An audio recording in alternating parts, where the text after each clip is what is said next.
বন্ধুরা, আজ আমি বেরিয়ে পড়েছি তাওয়াং থেকে বংলা পাসের দিকে। আর আজ জার্নিংটা একদম নেক্সট লেভেলের।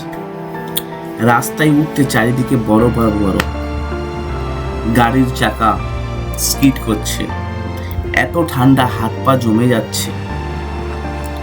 কিন্তু বিশ্বাস করো, ভিউটা এত সুন্দর, মানে এক কথাই স্বর্গনীয়। যত উপরে উঠছি তত রাস্তা কঠিন হয়ে যাচ্ছে। একদিকে গভীর পাহাড় আর অন্যদিকে বরফের পথ। একটা ছোট্ট ভুল মানেই বিপদ। তবুও অ্যাডভেঞ্চারের এক আলাদা মজা, জীবনের এক আলাদা অভিজ্ঞতা বারবার আসে না। তাই তোমরা শেষ পর্যন্ত ভিডিওটা দেখো, কারণ আমি তোমাদের দেখাতে চলেছি তাওয়াং থেকে বংলা পাসের এই অবিশ্বাস্যকর স্নো জার্নি। তাহলে চলো শুরু করা যাক।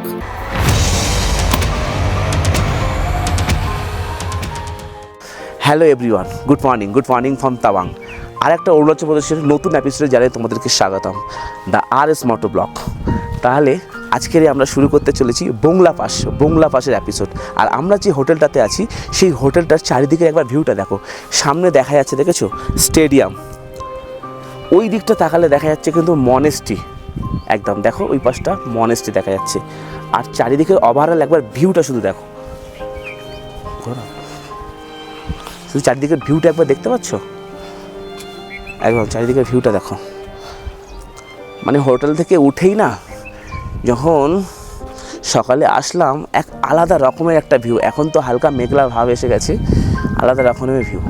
আর আমরা এখন যাচ্ছি হচ্ছে বংলা পাস। আর বংলা পাসে শুনেছি প্রচুর বরফ আছে। তাহলে চলো যাওয়া যাক বংলা পাসের দিকে। আর এতটাই বরফ আছে, প্রচুর এনজয় করবো বরফে কিন্তু। তাহলে স্কিপ না করে দেখতে থাকো, ঠিক আছে? রাস্তার মজাটা কিন্তু মেন মজা, এটা মাথায় রাখবে। তাহলে চলো যাওয়া যাক। তাহলে আজকের ডেস্টিনেশন বংলা পাস। বিসমিল্লাহ বলে বার হয়ে পড়লাম।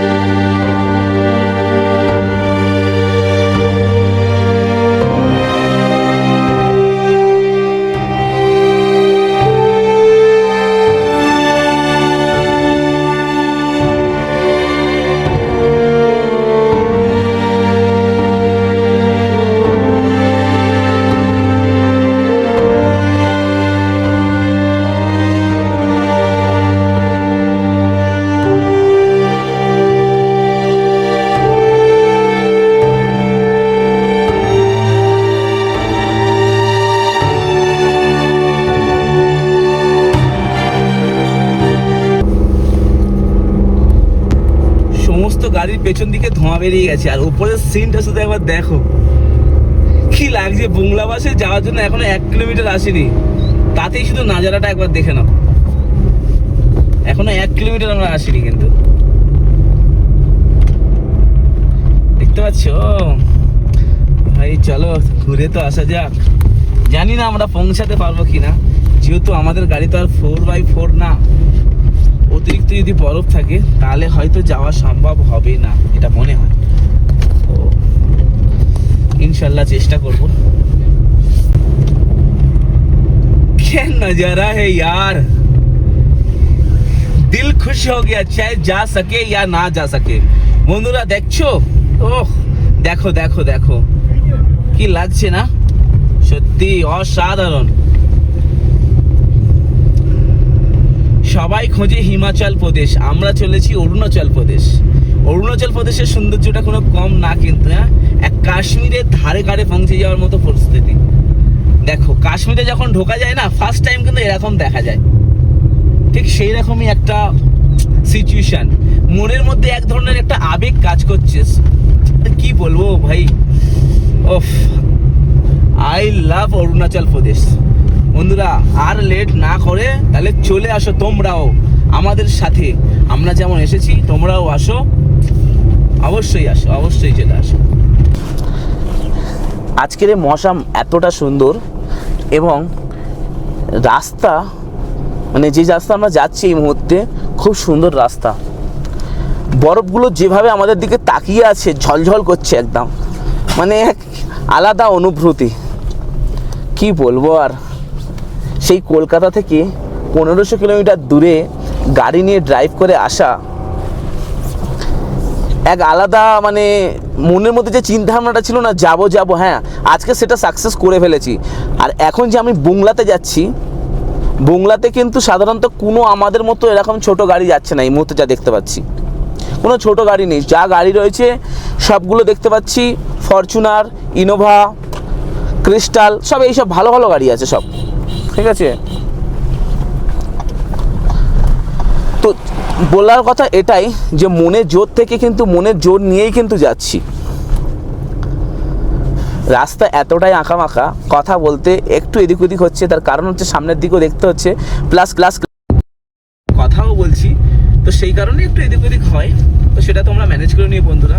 কিন্তু বুংলার মজা কিন্তু আমরা সবাই মিলে একসাথে নেব, তাই কিন্তু ভিডিওতে অবশ্যই থেকো, স্কিপ করে বেরিয়ে যেও না। ওকে, তাহলে চলো একটু রাস্তার মজা নেওয়া যাক।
কোথায় নেমে পড়েছি দেখো, বুংলা পাস থেকে এখনও কিন্তু 18 কিলোমিটার দূরে রয়েছি।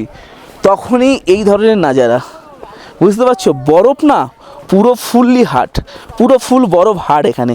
মানে কত বরফ পড়েছে, পড়ে পড়ে পড়ে পড়ে বরফ জমা হয়ে গেছে। হ্যাঁ, একটু রিস্কই হয়ে যাচ্ছে, কারণ রিস্কটা এই কারণে বলছি যে কোনো মুহূর্তে কিন্তু স্লিপ করবে। তার কারণ হচ্ছে দেখো, অ্যাকচুয়াল আমরা যে জুতো পরেছি সেটা নর্মাল জুতো। কালকে বলেছিলাম না শিলাপার্সে আমার পা পুরো ভিতরে ঢুকে গেছে। এই ধরনের মজা করার জন্য এতটা দূরে এসেছি, এত ভালো লাগছে আমার আর বলার মতো কিছু নেই। শুধু চারিদিকের দৃশ্যটা একবার দেখো, শুধু চারিদিকের দৃশ্যটা দেখো, মন খুশ হয়ে গেছে, পুরো মন খুশ হয়ে গিয়া একদম। উফ, এই ভাইবগুলো নেওয়ার জন্যই তো এখানে আসা। এখানে যে পাগলামোটা দেখো, ওই দিকটা একটু নেমে পড়ি, এই দেখো। তো একটু পাগলামো যদি না করি না ভালো লাগবে না। দেখো, কলকাতা থেকে আমরা 1500 কিলোমিটার দূরে এসেছি, আর 1500 কিলোমিটার কিন্তু ড্রাইভ করে এসেছি। যদি একটু পাগলামো না করি তাহলে কিন্তু কিভাবে হবে? হ্যাঁ, পাগলামো তো একটু করতে হবে। তাছাড়া আমাদের পার্টনার যে এসেছে দেখো, একবার ওর অবস্থাটা দেখো, পুরো জামা খুলে পাগলামো করছে, দেখেছো? হ্যাঁ, বাপি জামা খুলে পাগলামো শুরু করে দিয়েছে। দেখি, আমরাও একটু দেখি, চেষ্টা করি। ওফ, দেখো এখানে বাপির অবস্থা দেখেছো? হ্যাঁ বাপি, ঠান্ডা লাগছে না নাকি? তো দেখেছো তো। আর এখনও কি তোমরা এসবগুলো দেখার পরে, এখনও কি এগুলো তোমরা দেখার পরে তোমরা কি বাড়িতে বসে থাকবে? কি বন্ধুরা, কি মনে হয়? চলে আসো অরুণাচল প্রদেশে মজা নেওয়ার জন্য। আর বসে থাকলে হবে না, কিন্তু তাড়াতাড়ি চলে আসতে হবে। ও দেখেছো এর অবস্থা দেখো, হা দেখো পাগলামো, এরকম পাগলামো করার মতো উফ লাগছে, কিন্তু এটা লেগেছে। ঠিক আছে, তাহলে এখনও অনেক কিছু বাকি রয়েছে, আমাদেরকে যেতে হবে এখন বুংলা পাস। গরম মানে পাগলামো।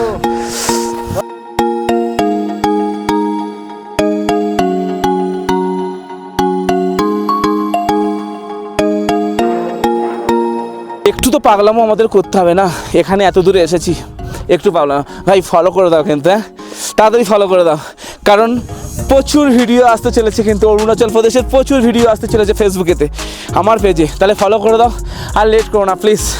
তাহলে আবার এখন দেখাবে, চলো বুংলা পাশে গিয়ে আবার চলো। তাহলে চলো এখন বার হওয়া যাক বুমলার দিকে, বুমলার দিকে এগিয়ে যাই এবার।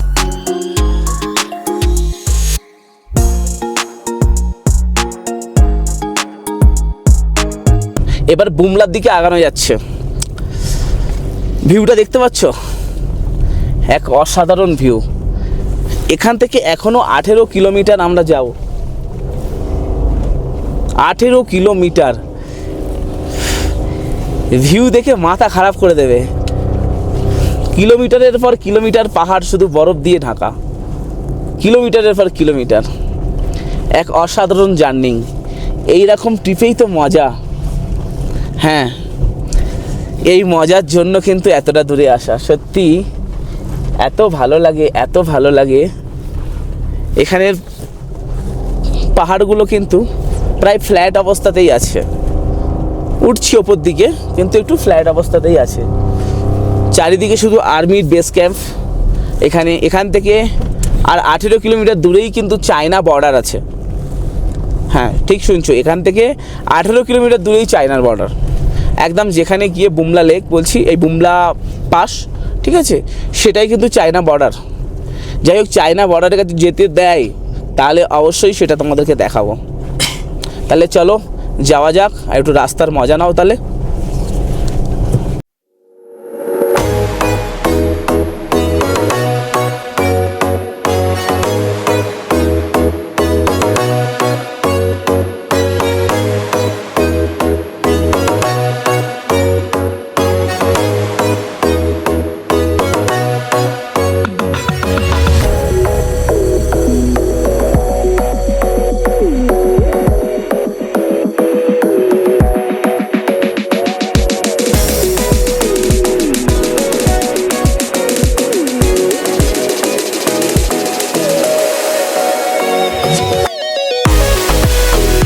জাস্ট একটু আগে আর্মিরা চেক করলো, ওখানে আমরা আমাদের যে পাস বানিয়েছিলাম না 4 জনার, সেই পাসটা দেখালাম। আর্মি বলছে আমাদেরকে যে তোমরা কলকাতা থেকে আসছো ডাইরেক্ট গাড়ি নিয়ে, ওয়েস্ট বেঙ্গলের গাড়ি? আমরা বললাম হ্যাঁ স্যার, আপনারা সারা জীবন রিস্ক নিচ্ছেন, আর আমরা কি একটু রিস্ক নিতে পারবো না? হ্যাঁ, লাইফে 2-4 দিন তো রিস্ক নিতেই পারি। স্যার बोलो गुड यार गुड, चलो जी लो। हम बोला हाँ सर, एक ही तो जिंदगी है, जीना है थोड़ा। তো থ্যাংক ইউ স্যার বললাম। আমাদেরকে বললো হ্যাঁ যাও এনজয় করো। আমরা এনজয় করছি, আর আমাদের সাথে ভিডিওর সাথে তোমরাও এনজয় করো। এক্ষুনি ইন্ডিয়ান আর্মি আমাদের মোবাইল কেড়ে নিয়েছিল ভিডিও করছিলাম বলে। রিকোয়েস্ট করলাম স্যার জানি না, বলছি এখানে স্পষ্ট হবে লেখা আছে। আমি বললাম স্যার লেখা তো দেখিনি তো স্যার জানি না, রিকোয়েস্ট একটু ছেড়ে দিন। তো বললো ঠিক আছে যাও আগে যাও। তো বলে আমি চলে আসলাম। আসার পরে ফের একটু এই ভিডিও করছি। তো বাইরে হয়তো কিছু দেখা যাচ্ছে না, কেন বলুন তো? এত রশনি হয়ে রয়েছে সূর্যর তাপে, মানে সাদা তো পুরো পুরো বরফটা, সেই জন্য হয়তো বাইরের দিকে কিছু দেখা যাচ্ছে না। তারপরে এদিকে আসতেই মানে যেখানে যেখানে উঁচু চড়াই আছে, যদি গাড়ি কোনো কারণে থামিয়ে দিই, গাড়ি কিন্তু তোলা যাচ্ছে না, খুব চাপ হয়ে যাচ্ছে। যেহেতু আমরা 4 জন রয়েছি গাড়ির মধ্যে, তোলাই যাচ্ছে না গাড়ি, এটা একটা চাপের বিষয়।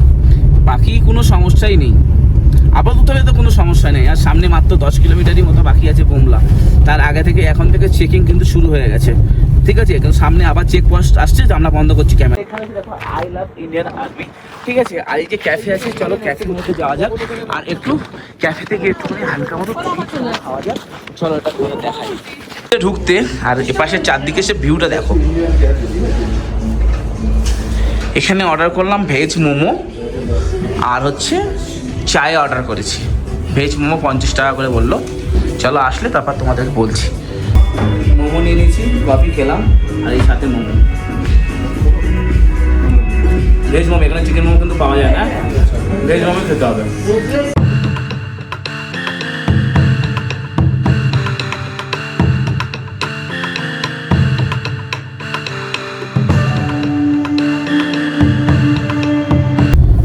হ্যাঁ, আর মাত্র বাকি রয়েছে 3 কিলোমিটার বুমলা। তারপরে গিয়ে বুমলার কি দৃশ্য সেটা তো অবশ্যই তোমাদেরকে দেখাবো। চলো তাহলে 3 কিলোমিটার আগে বুমলাতে যাই, তারপরে তোমাদেরকে দেখাচ্ছি।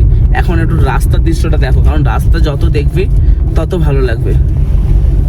এত বরফ পড়ে আছে, এত বরফ পড়ে আছে, এত সুন্দর লাগছে, মানে যেন মনে হয় যে ভিডিও কি কাট আউট করবো, না করতেই পারছি না, পুরোটাই দেখতে ইচ্ছে হয়। তা চলো তাহলে বুমলা পাশে গিয়ে এবার মজাটা নিই।